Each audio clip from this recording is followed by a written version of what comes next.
je viens de passer un peu plus de 3 heures avec Dr Cherguey dans le cadre du webinaire qui a été organisé, comme il l'a signalé, par l'IPAR, l'Institut de prospective agricole rurale, et le RASA, le rapport alternatif sur l'Afrique, est vraiment dans une position marginale par l'Institut que je dirige, l'Institut des futurs Africains. Cette rencontre a été très enrichissante pour moi.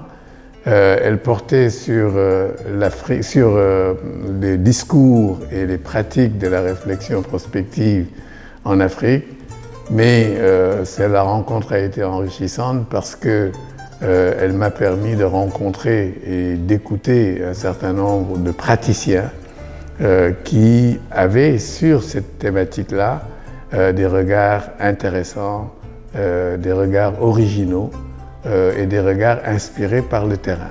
Il s'agit en l'occurrence du président du Conseil national de coordination des ruraux, M. Sall, et M. Jean-Pierre Senghor du Commissariat à la sécurité alimentaire.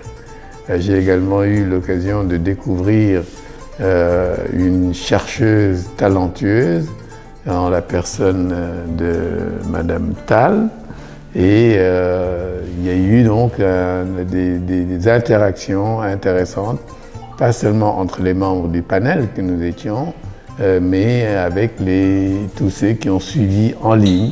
Et ils étaient nombreux puisque, à ce que je me suis laissé dire, il y avait plus d'une centaine de personnes qui nous ont suivis en ligne.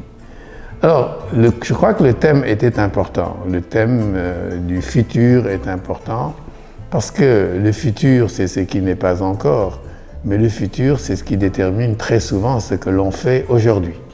On agit toujours sur la base d'une connaissance, d'une représentation que l'on se fait de l'avenir, et ceci est le cas lorsque l'on s'engage dans des investissements très lourds, par exemple, dont on sait qu'ils ne pourront être réalisés ou rentabilisés que dans le futur.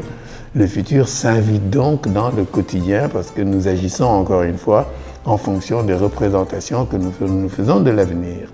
Il se trouve que le futur est un terrain très contesté. Vous avez un certain nombre d'acteurs qui se positionnent et qui vont se donner les moyens de faire croire que le futur va aller dans telle et telle direction. Et vous avez comme ça des prophéties autoréalisatrices, comme vous avez aussi des bifurcations qui apparaissent et qui vont changer le rapport au futur.